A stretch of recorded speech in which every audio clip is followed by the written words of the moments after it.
Hi നമസ്കാരം. അപ്പോൾ ഞാനിന്ന് വന്നിരിക്കുന്നത് എന്താണെന്നറിയാമോ, നമ്മുടെ പാത്രങ്ങൾ, അതായത് ഒരു 2 പേരുള്ള വീട്ടിൽ, കല്യാണം കഴിഞ്ഞ് പുതിയ വീട്ടിലോട്ട് പോകുമ്പോൾ അവിടെ എത്തുമ്പോൾ കുട്ടികൾക്ക് ഭയങ്കര കൺഫ്യൂഷനാണ്. എന്തൊക്കെ പാത്രങ്ങൾ, ബേസിക് ആയിട്ടുള്ള പാത്രങ്ങൾ എന്തൊക്കെ വേണം എന്നുള്ളത് കൺഫ്യൂഷൻസ് ഉണ്ട്. കുറച്ച് പേര് കേട്ടോ. അപ്പം എന്നോട് കുറേ പേര് ചോദിക്കാറുണ്ട്, ചേച്ചി ഒന്ന് വീഡിയോ ചെയ്യാമെന്ന്. കാരണം ഞാൻ കല്യാണം കഴിഞ്ഞ് വന്നപ്പോൾ ജാൻചേട്ടൻ്റെ അമ്മ ഇവിടെ തന്നെ ഉണ്ടായിരുന്നു. അപ്പം അമ്മ എൻ്റെ അടുക്കള കംപ്ലീറ്റ് സെറ്റ് ചെയ്തിട്ടുണ്ടായിരുന്നു. അപ്പോൾ എനിക്കിതൊന്നും അറിയേണ്ടി വന്നിട്ടില്ല. നേരെ കിച്ചണിലോട്ട് വന്ന് കാര്യങ്ങൾ ചെയ്യാമെന്നല്ലാതെ ഇപ്പോൾ കുറച്ച് നാളത്തെ അനുഭവം കൊണ്ട് എനിക്കറിയാവുന്ന കൊച്ചു കൊച്ചു കാര്യങ്ങൾ നിങ്ങളുടെ അടുത്ത് ഞാൻ ഷെയർ ചെയ്യാം കേട്ടോ. ആദ്യം തന്നെ നമുക്ക് തുടങ്ങേണ്ടത് ചായ പാത്രത്തിൽ നിന്ന് തുടങ്ങാം. അപ്പം ഇന്നത്തെ പിള്ളേർ സാധാരണ രീതിയിൽ ചായ പാത്രത്തിൽ ചായ ഉണ്ടാക്കുമെന്ന് എനിക്കറിയില്ല. ജാൻചേട്ടൻ്റെ പോലെ മേ ബി ടീ ബാഗ് ഇട്ടിട്ട് ചൂടുവെള്ളം ഒഴിച്ചിട്ട് കഴിക്കുന്നവരായിരിക്കും. പക്ഷെ നോർമലായിട്ട് ചായ പാത്രത്തിൽ വെക്കണം എന്നുണ്ടെങ്കിൽ ഇതേപോലെ ഒരു ചായപാത്രം, ഒരു സോസ് പാൻ വാങ്ങിക്കുക വിത്ത് മൂടി കേട്ടോ. അപ്പോൾ ഇത് ബേസിക് ആയിട്ട് നമ്മൾ ചായ വെക്കാനും കോഫി വെക്കാനും അല്ലെങ്കിൽ എന്ത് വെള്ളം തിളപ്പിക്കാനും വേണ്ടിയിട്ടുള്ള ഇങ്ങനത്തെ ഒരു പാത്രം, സ്റ്റീലിൻ്റെ അല്ലെങ്കിൽ നോൺ സ്റ്റിക്കിൻ്റെ അവൈലബിൾ ആണ്. ഇത് നമുക്ക് വാങ്ങിക്കാം. അപ്പോൾ ചായ വെച്ച് കഴിഞ്ഞാൽ നമുക്ക് ഓട്ടോമാറ്റിക് എന്ത് വേണം, അരിക്കണം അല്ലേ. അപ്പം അരിക്കാൻ വേണ്ടിയിട്ട് അരിപ്പയുടെ നിങ്ങൾ ശ്രദ്ധിക്കുന്നത് വെച്ചാൽ നല്ല ചായപ്പൊടി ഒട്ടും പോകാൻ പാടില്ല. അതേപോലെ ഇങ്ങനെ തിക്കായിട്ടുള്ള അരിപ്പ വേണം വാങ്ങിക്കാൻ. അത് 2 ലെയർ ഉണ്ട്. ഇത് ഈ അരിപ്പയ്ക്ക് ഇങ്ങനത്തെ അരിപ്പ വാങ്ങിക്കുന്നത് നന്നായിരിക്കും. ഇതിപ്പോൾ സ്റ്റീലിൻ്റെ അവൈലബിൾ ആണ്, അതുപോലെ തന്നെ പ്ലാസ്റ്റിക്കിൻ്റെ അവൈലബിൾ ആണ്. പക്ഷെ ഞാൻ പ്ലാസ്റ്റിക് റെക്കമെൻഡ് ചെയ്യുന്നില്ല, സ്റ്റീലാണ് എപ്പോഴും നല്ലത്. അതുപോലെ തന്നെ ചായ ഒഴിക്കാനും മാറ്റാനും ഇതേപോലെ 2 പാത്രം മതി. അപ്പോൾ ഇതിലിങ്ങനെ ആറ്റാം. ഓക്കെ, ഇതില്ലെങ്കിൽ കുഴപ്പമൊന്നുമില്ല, സാധാരണ പാത്രത്തിലായാലും മതി. അപ്പോൾ ഇത് ഞാൻ വാങ്ങിച്ചു വെച്ചിട്ടുള്ളതാണ്. ചായ കുടിക്കാൻ വേണ്ടിയിട്ട് നോർമലായിട്ട് ഇങ്ങനത്തെ ചെറിയ കപ്പ് വേണമെങ്കിൽ ഉപയോഗിക്കാം. അല്ലെങ്കിൽ നിങ്ങൾ കൂടുതൽ ചായ കഴിക്കുന്നവരാണെങ്കിൽ അല്ലെങ്കിൽ കോഫി കുടിക്കുന്നവരാണെങ്കിൽ ഇതേപോലത്തെ മഗ്, പിന്നെ അത്യാവശ്യം ചെറിയ ഗ്ലാസ്സുകൾ, പിന്നെ അത് ഗസ്റ്റൊക്കെ വരികയാണെങ്കിൽ ഇതേപോലത്തെ ടൈപ്പ് ഫാൻസി ഗ്ലാസ്, അത് നിങ്ങൾക്ക് അറിയാമല്ലോ. പിന്നെ സ്റ്റീൽ ഗ്ലാസ് ഏറ്റവും ഉത്തമം. ഇപ്പോൾ കല്യാണം കഴിഞ്ഞ് വരികയാണെങ്കിൽ ഉടയുന്ന ഗ്ലാസ്സുകളും പാത്രങ്ങളും അധികം വാങ്ങിക്കാതിരിക്കുന്നത് നല്ലത്. ആദ്യത്തെ ഒരു 3-4 വർഷം ചിലപ്പോൾ ഇതൊക്കെ ഉടയാനുള്ള ചാൻസ് കൂടുതലാണ് അല്ലേ ജാൻചേട്ടാ? അപ്പം അതുകൊണ്ട് ഞാൻ റെക്കമെൻഡ് ചെയ്യുന്നത് മെയിനായിട്ട് സ്റ്റീൽ പാത്രങ്ങളും സ്റ്റീൽ ഗ്ലാസ്സുകളും ആണ് കേട്ടോ. ഞാൻ തമാശ പറഞ്ഞതാണ്. അതെ, പ്ലേറ്റുകളൊക്കെ വേണ്ടി വാങ്ങിച്ചു വെക്കേണ്ടതായിട്ട് വരും ചിലപ്പോൾ. ഈ പരിപ്പ്, പയറ് ഇട്ട് വയ്ക്കുന്ന കണ്ടെയ്നേഴ്സ്, ഇതിനൊക്കെ ഏറ്റവും നല്ലത് പ്ലാസ്റ്റിക് തന്നെയാണ്. അല്ലെങ്കിൽ നമ്മുടെ നാട്ടിലൊക്കെ സ്റ്റീലിന്റെ കുഞ്ഞു പാത്രങ്ങളുണ്ടാവും, ചോറും പാത്രം പോലെ, അങ്ങനത്തെ ആണെങ്കിലും കുഴപ്പമില്ല. പക്ഷെ അതിലെന്ന് വെച്ചാൽ കാണാൻ പറ്റില്ല. അപ്പൊ ഇതുപോലത്തെ ട്രാൻസ്പെറന്റ് ആയിട്ടുള്ള പാത്രങ്ങളാണെന്നുണ്ടെങ്കിൽ നമ്മൾ ഇട്ട് വെച്ചിരിക്കുന്ന പൾസസ് ഏതാന്ന് പെട്ടെന്ന് തിരിച്ചറിയാൻ ഇതായിരിക്കും നല്ലത്. ഇതേപോലത്തെ കുഞ്ഞു കുപ്പികളിലെ മസാലപ്പൊടികൾ, അങ്ങനത്തെ കുറച്ച് മുളക് പൊടി, മഞ്ഞൾപ്പൊടി, അങ്ങനെ എപ്പോഴും നമ്മൾ യൂസ് ചെയ്യുന്ന പൊടികളൊക്കെ കുറച്ച് ചെറിയ കണ്ടെയ്നേഴ്സിൽ എടുത്ത് വെക്കുകയാണെങ്കിൽ കിച്ചൺ കബോർഡിൽ കുറച്ചും കൂടെ സ്ഥലം കിട്ടും. ബാക്കി കൂടുതലുള്ളത് വേറെ സ്ഥലത്ത് സൂക്ഷിച്ചാൽ മതിയാവും. അപ്പൊ ഇതുപോലെ കുഞ്ഞു ഇതൊക്കെ അയക്കുന്ന വാങ്ങിച്ച കുപ്പികളാണേ. അപ്പൊ അരിപ്പയുടെ കാര്യം പറഞ്ഞപ്പോൾ ഞാൻ ചെറിയ അരിപ്പ മാത്രമല്ലേ കാണിച്ചു തന്നിട്ടുണ്ടായിരുന്നുള്ളൂ. അത് നമുക്ക് ചായ ഇരിക്കാനുള്ളതാണ്. അതേസമയം നമ്മൾ തേങ്ങാപ്പാലൊക്കെ എടുക്കാനുള്ളതാണെങ്കിൽ ഇതുപോലത്തെ അരിപ്പയാണ് ഏറ്റവും നല്ലത്. കുറച്ച് ഒരുപാട് വലിയ ഹോൾസ് അല്ല, എന്നാലും എന്താ പറയുക, തേങ്ങയൊന്നും പുറത്തേക്ക് പോവാത്ത രീതിയിൽ, വെള്ളം മാത്രം വരുന്ന രീതിയിലുള്ള അരിപ്പകൾ. അതേസമയം ഈ അരിപ്പ് എന്തിനാന്ന് വെച്ച് കഴിഞ്ഞാൽ ജ്യൂസ് അരിപ്പയാണിത്. കുറച്ചും കൂടെ ഇതിൽ അകലം കൂടുതലായിരിക്കും.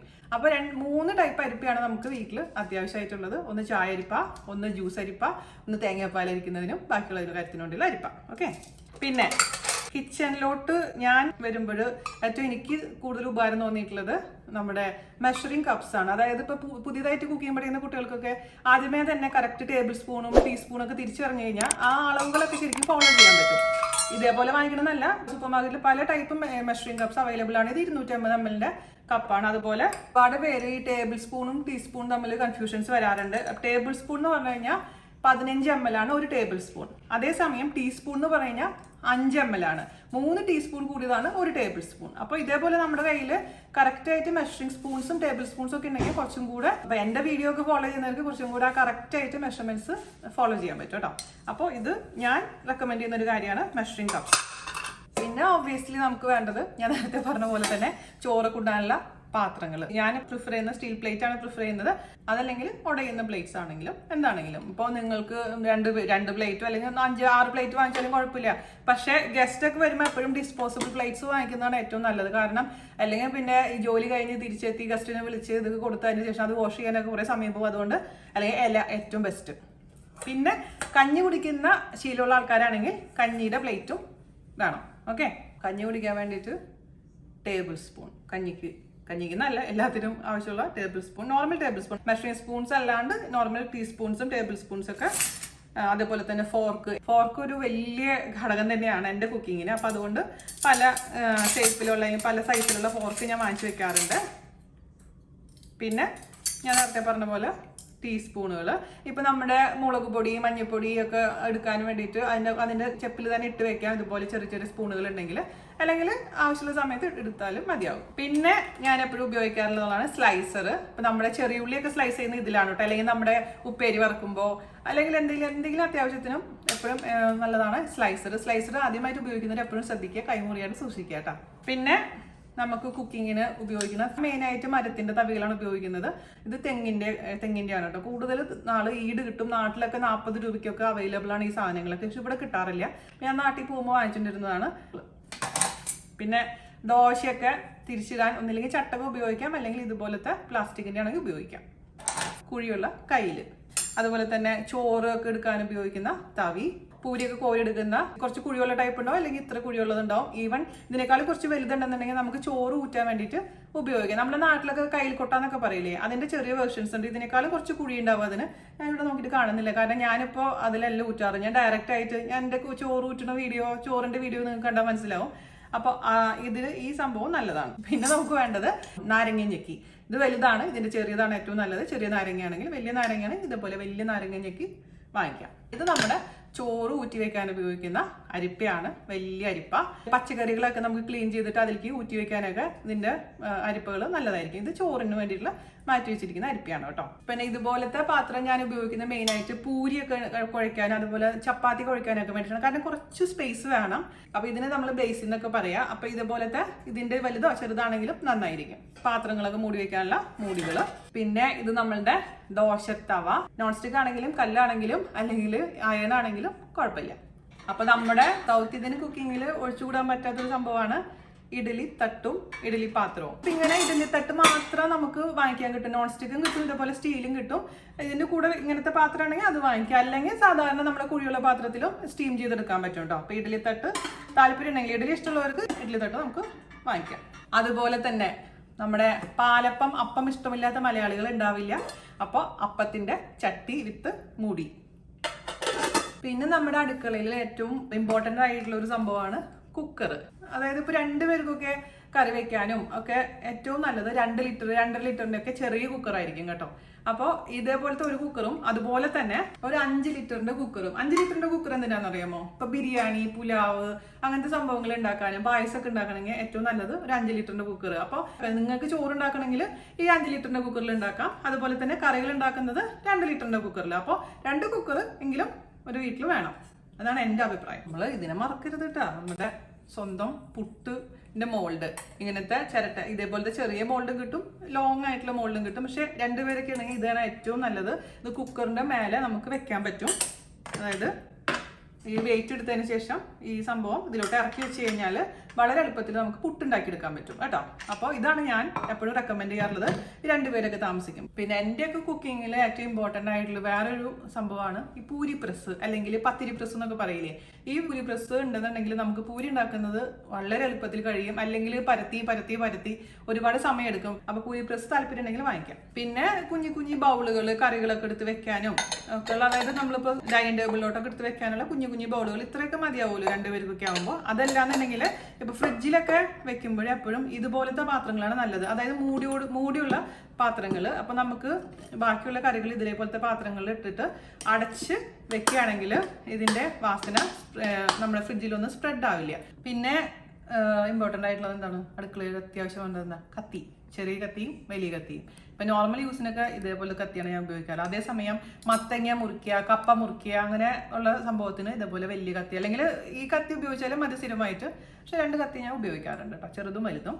പിന്നെ കത്രിക, നമുക്ക് ഈ ചിക്കൻ മുറിക്കാനും മീൻ മുറിക്കാനും അങ്ങനത്തെ കാര്യങ്ങൾക്ക് വേണ്ടിയിട്ട് കത്രിക, അല്ലെങ്കിലും കിച്ചണിലൊരു കത്രിക അത്യാവശ്യമാണ്. ചെറുതും വലുതുമായ കത്രികയാണെങ്കിൽ നന്നായിരിക്കും. അതുപോലെ തന്നെ നിങ്ങൾ വിചാരിക്കുന്നത് എന്താ സ്ക്രൂ ഡ്രൈവർ അടുക്കളയിൽ കാര്യം ഇതെന്താന്ന് വെച്ച് കഴിഞ്ഞാൽ നമ്മുടെ കുക്കറിന്റെ സ്ക്രൂ ലൂസ് ആവുക അല്ലെങ്കിൽ പാത്രങ്ങളുടെ ഹാൻഡിൽ ലൂസ് ആയി കഴിഞ്ഞാൽ നമ്മളുടെ പെട്ടെന്ന് അറിയാണ്ട് പിടിക്കുമ്പോൾ സമയത്ത് എല്ലാം കൂടി താഴെ വീണ് ചൂടുള്ള കാര്യങ്ങളൊക്കെ നമ്മളെ മേല് വീഴാനുള്ള ചാൻസ് ഉണ്ട്. അതുകൊണ്ട് ചെറുതായിട്ടൊന്ന് ലൂസായി തുടങ്ങുമ്പോഴേക്കും ഇതേപോലെ ഒരു സ്ക്രൂ ഡ്രൈവർ വെച്ചിട്ട് അതങ്ങ് ടൈറ്റ് ചെയ്യാൻ മറക്കരുത്. ഞാൻ പണ്ട് വീഡിയോയിൽ പറഞ്ഞിട്ടുണ്ട് കുക്കറിന് എനിക്ക് അബദ്ധം പറ്റിയ കാര്യം. അതുകൊണ്ട് എപ്പോഴും കുക്കറിന്റെ ഹാൻഡ് എന്താണെങ്കിലും ചൂടുള്ള സംഭവങ്ങൾ ശ്രദ്ധിക്കുക. അപ്പോൾ ഇതേപോലെ ഒരു സ്ക്രൂ ഡ്രൈവർ നമ്മുടെ കിച്ചൺ കൗണ്ടറിൽ വെക്കാം. ഓക്കെ. പിന്നെ നമുക്ക് വേണ്ടത് മുട്ടയൊക്കെ ഉണ്ടാക്കാൻ പറ്റുന്ന രീതിയിലുള്ള സോസ് പാനുകൾ. ഇത് കുറച്ച് വലുതാണ്, കുറച്ച് ചെറുതാണ് ഏറ്റവും നല്ലത്. സോസ് പാൻ ഉണ്ടെങ്കിൽ ബാക്കി ചെറിയ ചെറിയ കറികളൊക്കെ ഉണ്ടാക്കാൻ പറ്റും. അതുപോലെ തന്നെ കുറച്ചധികം കറികളൊക്കെ ഉണ്ടാക്കുന്നുണ്ടെങ്കിൽ ഇതുപോലെ കുഴിയുള്ള കടായി ഉപയോഗിക്കാം. അല്ലെങ്കിൽ കുറച്ചും കൂടി പല ഷേപ്പിൽ ഇപ്പോൾ കടായി അവൈലബിൾ ആണല്ലോ. 1 2 വാങ്ങിച്ചാൽ മതിട്ട്. ഇപ്പൊ ആദ്യമായിട്ടൊക്കെ വരുമ്പോൾ ഒരുപാട് പാത്രങ്ങളുടെ ആവശ്യമൊന്നുമില്ല. ഇപ്പൊ ഞാൻ കാണിക്കുന്നതിൽ നിങ്ങൾക്കറിയാലോ, നിങ്ങൾക്ക് ഏറ്റവും ഇമ്പോർട്ടന്റ് ആയിട്ടുള്ള പാത്രങ്ങൾ ഏതാണെന്ന് അറിയില്ല. അതുപോലെ ഇങ്ങനെ ഒരു സംശയമാണ്, ഇത്രയും കേട്ട് കഴിഞ്ഞപ്പോഴേ കല്യാണം കഴിക്കണ്ടെന്നൊരു തോന്നിപ്പോകുന്നു. ഒരുപാട് പെൺകുട്ടികളില്ലേ, പുട്ട് ഒരു ശിക്ഷണം, ഇഡ്ഡലി ഒരു ശിക്ഷണം, ചപ്പാത്തി അത് കുഴക്കണം, മറ്റേ കിട്ടുമല്ലോ. അതിപ്പോ ഇതൊക്കെ ഒരു കിച്ചണില് വേണമെങ്കിൽ ആവാം, പക്ഷെ അതൊക്കെ അവരുടെ സ്വന്തം ഇഷ്ടമാണ്. ഫാസ്റ്റ് എന്ന് പറഞ്ഞ സാധനം ഒരു ഇത്തിരി ഓട്സും എന്തിനീ പണിക്കൊക്കെ പോണ്. ഒന്ന് വീട്ടിൽ ഇത്ര അധികം സാധനം വാങ്ങിച്ചു വെക്കണ്ട, 2 അല്ല ഇത് പുറത്തേക്ക് പോകണ്ടല്ലോ. ഓട്സ് അല്ലെങ്കിൽ ഏറ്റവും നല്ല ബ്രേക്ക്ഫാസ്റ്റ് കഴിക്കാതിരിക്കും, അല്ലെങ്കിൽ ബ്രെഡും ഇതൊക്കെ വാങ്ങിച്ച് ഇത്രയും പാത്രവും. അപ്പൊ ഈ വീട്ടിലെ പാത്രങ്ങള് ഇതിപ്പോ നീ ഇത് കല്യാണം കഴിക്കുമ്പോ എനിക്കറിയില്ലായിരുന്നല്ലോ നീ ഇതൊക്കെ വാങ്ങിച്ചു കൂട്ടുന്നു. പിന്നെ കല്യാണം കഴിച്ചു കഴിഞ്ഞിട്ട് അവള് വാങ്ങിക്കാൻ തുടങ്ങുമ്പോ ഞാൻ എന്തെങ്കിലും പറഞ്ഞാൽ അത് അടിയാവില്ലേ? 5 കൊല്ലം അതല്ലേ പൊട്ടലും ചേറ്റിലായിട്ട് ഗ്ലാസ് പൊട്ടിക്കലായിട്ട്. ഞാൻ പറഞ്ഞില്ല, ഇതൊക്കെയാണ് ഞാൻ എന്താ പറയാ ഇമ്പോർട്ടന്റ് ആണെന്ന് വിചാരിക്കുന്ന പാത്രങ്ങൾ. പക്ഷെ ഈ ചേട്ടൻ പറഞ്ഞ പോലെ ഇഡ്ഡലി ഉണ്ടാക്കണ്ടെങ്കിൽ നിങ്ങൾക്ക് ഇഡ്ഡലി പാത്രം വാങ്ങിക്കണ്ട, പുട്ട് ഉണ്ടാക്കണ്ടെങ്കിൽ നിങ്ങൾക്ക് പുട്ടിന്റെ മോൾഡ് വാങ്ങിക്കണ്ട, ആ സാധനം വാങ്ങിക്കണ്ട. ഇതൊക്കെ ഇങ്ങനത്തെ സാധനങ്ങൾക്ക് അവൈലബിൾ ആണെന്ന് നിങ്ങൾക്കൊന്ന് അറിയിച്ചു തരാന്ന് മാത്രമല്ല. കാരണം ചിലർ പറയും ഇതൊക്കെ അറിയാൻ മേലാത്ത കുട്ടികൾ ആൾക്കാരുണ്ട്.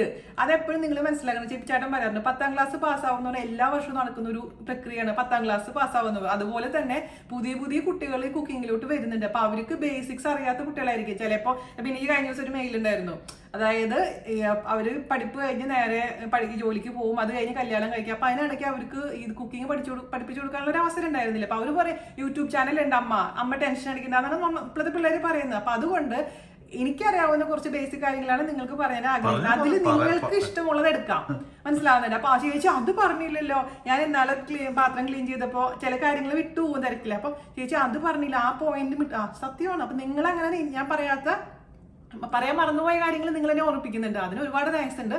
അതുപോലെ ഇങ്ങനെ പാത്രങ്ങൾ ഉണ്ടെങ്കിൽ നന്നായിരിക്കും, പക്ഷെ അതൊക്കെ എന്ത് വാങ്ങിക്കണം എന്നുള്ളത് നിങ്ങളാണ് തീരുമാനിക്കേണ്ടത്, അത്രേ ഉള്ളൂ.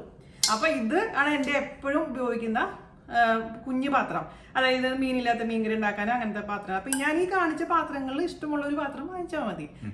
ഒരു പ്രഷർ കുക്കർ വാങ്ങിച്ചാൽ അതിൽ കഞ്ഞിയും പരിപ്പും ബാക്കി എല്ലാ സാധനവും മീനൊക്കെ ഇട്ട് വേവിച്ച് അതൊന്നിച്ച് കഴിച്ചാൽ പ്രശ്നം തരുന്നില്ല. 1 pot കുക്കിംഗ്. ഞാൻ ചേട്ടന്റെ കുക്കിംഗ് അല്ലേ പറയുന്നത്, ഞാൻ നോർമൽ കേരള കുക്കിങ്ങിന്റെ കാര്യം പറയണത്, മനസ്സിലായ? പക്ഷെ ഇപ്പോഴത്തെ പിള്ളേർക്ക് സമയമില്ലാത്തതുകൊണ്ട് രാവിലെ ഈ പറഞ്ഞ പോലെ ഓവർനൈറ്റ് ഓട്സ് കഴിക്കാം, അല്ലെങ്കിൽ ബ്രെഡും ഇതും കഴിക്കാം. അവരോടല്ല ഞാൻ പറയുന്നത്, ഇതൊക്കെ ഉണ്ട്. സാലഡ് കഴിക്കാം, അതൊക്കെ ചെയ്തോട്ടെ. അതുപോലെ തന്നെ വേറെ നമ്മുടെ കേരള കുക്കിങ്ങിലും എല്ലാത്തിലും അപ്പൊ ഇഞ്ചി വെളുത്തുള്ളി, അതുപോലെ തന്നെ എന്തുട്ടാണ് ചെറിയ ഉള്ളിയൊക്കെ ചതയ്ക്കാൻ, മുളകൊക്കെ ചതയ്ക്കാൻ ഉപയോഗിക്കുന്ന സംഭവമാണിത്. ഇത് കല്ലിന്റെ ആണ്, ഞാൻ അയക്കുന്നത് മനസ്സിലാണ് കേട്ടോ. നല്ലൊരു സാധനം, കുറെ നാളായിട്ടും ഒരു കുഴപ്പമൊന്നുമില്ല. അല്ലെ ചേട്ടൻ പറഞ്ഞാകുമ്പോ ഞാനിതൊന്നും പറയാൻ പാടില്ല എന്ന് തോന്നിപ്പോയി. ഞാൻ പറഞ്ഞതെന്ന് പറഞ്ഞാല് ഇതൊക്കെ കഴിച്ചുള്ള പ്രശ്നം ഷുഗർ ഒക്കെ ഉണ്ടാക്കിയിട്ട് പിന്നെ ഡയറ്റ് ചെയ്യും. അപ്പൊ ഇത് കഴിക്കാതിരുന്നതിന്റെ പ്രശ്നമില്ലല്ലോ. അങ്ങനെ യൂട്യൂബ് ചാനലിലത്തെ ഞങ്ങളൊക്കെ പൂട്ടിക്കൊണ്ടുവരും. ഒരു മഹാദ്രോഹമാണ് ചെയ്യുന്നത് കേരള ജനതയ്ക്ക്, അല്ലേ? കാരണം മക്കളൊക്കെ പുറത്തു പോയിട്ട് അവര് ആദ്യത്തെ ദിവസങ്ങളിൽ ആദ്യത്തെ ഒരു 6 മാസം ബർഗറും പിസ്സയും അതും ഇതൊക്കെ കഴിച്ച് ഭയങ്കര അർമാദിക്കും. അത് കഴിഞ്ഞിട്ട് പിന്നെ ചേച്ചി അമ്മ ഉണ്ടാക്കിയ പോലത്തെ ആ പരിപ്പറിയുടെ റെസിപ്പി ഇടുമെന്ന് ചോദിക്കുന്ന കുറെ മക്കളുടെ മെയിൽ എനിക്ക് വരാറുണ്ട്. അപ്പൊ അവരെ റെപ്രസെന്റ് ചെയ്യുന്ന ഒരാൾ, ആ അമ്മയ്ക്ക് വേണ്ടിയിട്ടാണ് ഞാൻ നമ്മുടെ മധുരത്തില് കുക്ക് ചെയ്യുന്നില്ലേ, അപ്പൊ മധുരത്തില് ചെറിയ കുക്ക് ചെയ്യുന്ന പോലെ തന്നെ കുറച്ച് കുട്ടികളെങ്കിലും ഇതേപോലെ യൂട്യൂബ് നോക്കി കുക്ക് ചെയ്യുന്നുണ്ട്. ഗ്ലാസിന്റെ ആണ് നല്ലത്, മൂടി വെക്കാം. മീൻ ചട്ടി കൂടെ കാണിച്ചെന്ന് ചേട്ടന്റെ ശരിയാക്കും. ഇതിപ്പോ ഞാൻ കടം വാങ്ങിച്ചു കൊണ്ടുവന്നോണ്ട് കേട്ടോ, എന്റെ കസിന്റെ വീട്ടിൽ. വീണാടിലില്ലാത്തത് കടം വാങ്ങിച്ചു വരാൻ നിങ്ങളോട് വാങ്ങിക്കാൻ അല്ലല്ല, വാങ്ങിക്കാൻ പറഞ്ഞല്ല. എന്താണെന്നറിയാം, എന്റെ കിട്ടിയ കുഴപ്പമെന്ന് വെച്ച് കഴിഞ്ഞാൽ എന്റെ 6 മീൻ ചട്ടി കൂടി ഇരിപ്പുണ്ട്. പക്ഷെ ഇവിടുന്ന് വാങ്ങിക്കുന്ന സംഭവത്തിന്റെ പ്രശ്നം എന്താണെന്ന് വെച്ച് കഴിഞ്ഞാൽ എന്തൊക്കെ വാർണിഷ് എന്തൊക്കെ അടിച്ചിട്ട് ഈ മയക്കാൻ വെക്കുമ്പോൾ പൊട്ടമാണ് വരുന്നത്. അപ്പൊ എനിക്കത് യൂസ് ചെയ്യാനേ പറ്റുന്നില്ല. അപ്പൊ ഇത് അമ്മൂന്റെ അടുത്ത് പോയിട്ട് ഇന്നലെ വാങ്ങിച്ചിട്ട് വന്നത്. എനിക്ക് അടുത്ത റെസിപ്പി മീൻകറിയാണ്. അപ്പൊ അതുകൊണ്ട് മീൻകറിയുടെ ഇത് വേണമെങ്കിൽ താല്പര്യം ഉണ്ടെങ്കിൽ നോർമലായി സാധാരണ ഇതിപ്പോ ഇതൊന്നും ഇല്ലാതെ ഇരിക്കുന്നതുകൊണ്ട് ഞാൻ ഈ ഇങ്ങനത്തെ പാത്രത്തിലാണ് മീൻകറി വെക്കാറുള്ളത്. ഇത് കംഫർട്ടബിൾ ആണ് ആക്ച്വലി. ചില ഇത് ഫീൽ ആണത് ഇങ്ങനത്തെ ചട്ടിയിലൊക്കെ വെക്കുമ്പോ ഒരു നൊസ്റ്റാൾജിയ. പിന്നെ വറവിടാനൊക്കെ വേണ്ടി സീസണിങ് ചെയ്യാൻ വേണ്ടി ഉപയോഗിക്കുന്ന കുഞ്ഞി പാത്രം അതിലെങ്കിലും സാധാരണ ചീനച്ചട്ടി ആണെങ്കിൽ ചീനച്ചട്ടിയിൽ ചെയ്താൽ മതി. പിന്നെ നമ്മുടെ ചൂടുള്ള പാത്രങ്ങളൊക്കെ എടുത്ത് വെക്കില്ലേ, അപ്പോൾ അത് നമ്മുടെ ഗ്രാനൈറ്റ് ഒക്കെ കേടാവാതിരിക്കാൻ വേണ്ടി ഇതുപോലെ റബ്ബറിന്റെ അല്ലെങ്കിൽ പിന്നെ സ്റ്റീലിന്റെ ഒക്കെ ഇതേപോലത്തെ സംഭവം കിട്ടും. ഇത് എപ്പോഴും 2-3 വാങ്ങിച്ചിരിക്കണം, നല്ലതായിരിക്കും കേട്ടോ. പിന്നെ ഞാനിവിടെ ഉപയോഗിക്കുന്നത് നമ്മുടെ ചപ്പാത്തി പലക എന്ന് പറഞ്ഞ് വാങ്ങിക്കണ്ട, ഇതേപോലെ കട്ടിംഗ് ബോർഡ് വാങ്ങിച്ചു കഴിഞ്ഞാൽ ഒരു സൈഡ് നമുക്ക് ചപ്പാത്തി പരത്താം, മറ്റേ സൈഡ് നമുക്ക് കട്ട് ചെയ്യുകയും ചെയ്യാം. അപ്പൊ 2 യൂസിന് വേണ്ടി ഉപയോഗിക്കാം. അപ്പം ഈ കട്ട് ചെയ്ത സ്ഥലത്ത് നമ്മൾ ചപ്പാത്തി പരത്തി കഴിഞ്ഞാൽ ശരിയാവില്ല. അതുകൊണ്ട് ഏതെങ്കിലും ഒരു സൈഡ് നിങ്ങൾ ചപ്പാത്തി പരത്താനും ഒരു സൈഡ് അങ്ങ് കട്ട് ചെയ്യാനും ഉപയോഗിക്കുക. ഇത് റോളർ തനിയെ വാങ്ങിക്കാൻ കിട്ടും. അപ്പൊ ഇത് സെറ്റ് ആയില്ലേ. പിന്നെ നമ്മുടെ മിക്സി ആണ് ഇമ്പോർട്ടന്റ് ആയിട്ടുള്ള ഒരു കിച്ചണിൽ ആവശ്യമുള്ള സംഭവം. അപ്പൊ മിക്സി എന്ന് പറയുമ്പോൾ 2 ജാറുള്ളതും 3 ജാറുള്ളതും 4 ജാറിലും അവൈലബിൾ ആണ്. പക്ഷെ നിങ്ങളൊക്കെ വാങ്ങിക്കുമ്പോൾ 2 ജാറുള്ളതൊക്കെ വാങ്ങിച്ചാൽ മതി. ഒരു ചെറിയ ജാർ ഇമ്പോർട്ടന്റ് ആണ്, കാരണം നമ്മൾ ഇതിലാണ് ഏറ്റവും കൂടുതൽ കാര്യങ്ങൾ ചെയ്യുന്നത്. ചെറിയ ചട്നി അരയ്ക്കാനും ഇഞ്ചി വെളുത്തുള്ളി പേസ്റ്റ് ഉണ്ടാക്കാനും അങ്ങനെ കുഞ്ഞു കുഞ്ഞു കാര്യങ്ങൾ ചെയ്യാൻ ഏറ്റവും ബെസ്റ്റ്, പൊടിക്കാനൊക്കെ ഏറ്റവും നല്ലത് ഈ ചെറിയ ജാറാണ്. അതുപോലെ തന്നെ ഇതിൽ നമുക്ക് അപ്പത്തിന് അരയ്ക്കാനും ദോശയ്ക്ക് അരയ്ക്കാനൊക്കെ മീഡിയം സൈസ് ജാറ് ഉപയോഗിക്കാം. എന്റെ അമ്മയുടെ ഏറ്റവും വലിയ ആയുധം എന്താണെന്ന് പറയുക, ഇതായിരിക്കുന്ന സാധനമാണ് മൈക്രോവേവ്. അതിലേക്ക് ജീവിക്കാൻ പറ്റാത്ത മൈക്രോവേവ്. ഒരുപാട് പേര് പറയും കുക്കിങ്ങിന് വലിയ നല്ലതല്ല മൈക്രോവേവിൽ കുക്ക് ചെയ്യുന്നത്. പക്ഷെ ജാന്റെ അമ്മയാണ് എന്നെ ഇത് പഠിപ്പിച്ചു തന്നത്. കാരണം എല്ലാ വെജിറ്റബിൾസും ഞാൻ മൈക്രോവേവിൽ കുക്ക് ചെയ്തതിനു ശേഷം ജസ്റ്റ് കാച്ചിയെടുക്കുകയാണ് ചെയ്യുന്നത്. പണ്ടത്തെ വീഡിയോയിൽ ഞാൻ കാണിച്ചിട്ടുണ്ട്, പക്ഷെ അപ്പോഴും എല്ലാവരും പറഞ്ഞു അത് ശരിയല്ല, ഞങ്ങളിൽ ഇല്ല എന്ന് പറഞ്ഞാൽ ഞാനിപ്പോ മൈക്രോവേവ് കാണിക്കാറില്ല. അപ്പൊ ചായ ഉണ്ടാക്കാൻ വേണ്ടി പാല് തിളപ്പിക്കുന്നതും എല്ലാം നമ്മള് മൈക്രോവേവ്. വീണയ്ക്ക് സെറ്റ് ചെയ്ത് കൊടുത്തു എന്ന് പറഞ്ഞ പോലെ ഞാൻ ആദ്യമായിട്ട് ഗൾഫിൽ ജോലിക്ക് വരുന്നത് സൂറിലാണ്. അപ്പൊ അവിടെ അച്ഛനമ്മയും താമസിച്ചിരുന്നതുകൊണ്ട് അവരവിടെ നിന്ന് വിട്ടുപോകുന്നപ്പോ അവിടുത്തെ സാധനങ്ങളൊക്കെ അവിടെ വെച്ച് പോയി. അപ്പൊ ഒരായുധം എനിക്ക് വേണ്ടി വെച്ചു പോയത് ഈ മൈക്രോവേവ് ആണ്. അപ്പൊ അന്നത്തെ മൈക്രോവേവില് കഞ്ഞി എന്നുണ്ട്, CONGEE എന്ന് പറഞ്ഞിട്ട് ഒരു ഓപ്ഷൻ ഉണ്ടായിരുന്നു. CONGEE കഞ്ഞി. അവര് കൊഞ്ചി എന്ന് പറഞ്ഞു. അപ്പൊ ആ ഒരു മൈക്രോവേവ് പാത്രത്തില് ഒരു ഗ്ലാസ് അരിയിട്ട് അതിൽ നിറച്ച് വെള്ളം വെച്ചിട്ട് അത് അടിച്ചു പോവും ഓഫീസിൽ പോകുമ്പോ. എന്നിട്ട് ഉച്ചയ്ക്ക് വരുമ്പോ അത് പകുതി ആയിട്ട് ഒന്നും കൂടെ അടിക്കും, ഒരു അരമണിക്കൂർ. അപ്പൊ അടുത്തില് ഈ ചോറ് ഊറ്റണ്ട, ചോറായിട്ട് വരും. അല്ല ഇഷ്ടമുള്ളതല്ല. ഈ ബേസിക് കുക്കിങ്ങിന്റെ നമുക്ക് ഭക്ഷണം കിട്ടിയ പോലെ നിങ്ങള് ഈ പ്രഷർ കുക്കറില് നിന്റെ അച്ഛൻ ചോറും പരിപ്പും ഇട്ട് അത് കഴിച്ച് ജീവിച്ചു കിച്ചടി. അതുപോലെ നമ്മൾ അന്ന് വന്ന കാലത്ത് ഇതൊക്കെ ചെയ്തായിരുന്നു. അപ്പൊ ഇത്രയൊക്കെയാണ് നമ്മുടെ. ഞാൻ മറന്നുപോയിട്ടുണ്ടെങ്കിൽ എന്തെങ്കിലുമൊക്കെ നിങ്ങൾ ഓർമ്മപ്പെടുത്തിയാൽ മതി. അപ്പൊ ഈ പറയുന്ന കാര്യങ്ങളിൽ എന്തെങ്കിലുമൊക്കെ നിങ്ങൾക്ക് യൂസ്ഫുൾ ആവുമെന്ന് വിചാരിക്കുന്നു. ഇപ്പൊ ചേട്ടൻ പറഞ്ഞ പോലെ ഈ കാണിച്ചത് എല്ലാ പാത്രങ്ങളും ഒരേ സമയം തന്നെ വീട്ടിൽ വേണമെന്നില്ല. അത് ആദ്യം തന്നെ അടുക്കളയിൽ വന്ന് നിങ്ങൾ ഓരോന്ന് ചെയ്യാൻ തുടങ്ങുമ്പോൾ നിങ്ങൾക്ക് മനസ്സിലാവും ഏതൊക്കെയാണ് വേണ്ടത്, ഏതൊക്കെയാണ് ഇമ്പോർട്ടന്റ് ആയിട്ടുള്ളത്, ഏതൊക്കെ മാറ്റി വെക്കാൻ പറ്റും അല്ലെങ്കിൽ ഇത്. അപ്പൊ അത് ഇപ്പൊ ചേച്ചി അതിന്റെ താഴെ ഡിസ്ക്രിപ്ഷൻ ബോക്സിൽ എല്ലാത്തിന്റെയും പേര് കൊടുക്കാം. അപ്പൊ നിങ്ങൾക്ക് കുറച്ചും കൂടി എളുപ്പമായിട്ട് ചൂസ് ചെയ്യാൻ പറ്റും കേട്ടോ. അപ്പൊ ഞാനിതൊന്ന് ജസ്റ്റ് ഒന്ന് ക്ലാസ് എടുത്ത് എല്ലാം കാണിച്ചു തന്നിട്ട് നമുക്ക് വീഡിയോ അവസാനിപ്പിക്കാം. ഓക്കെ.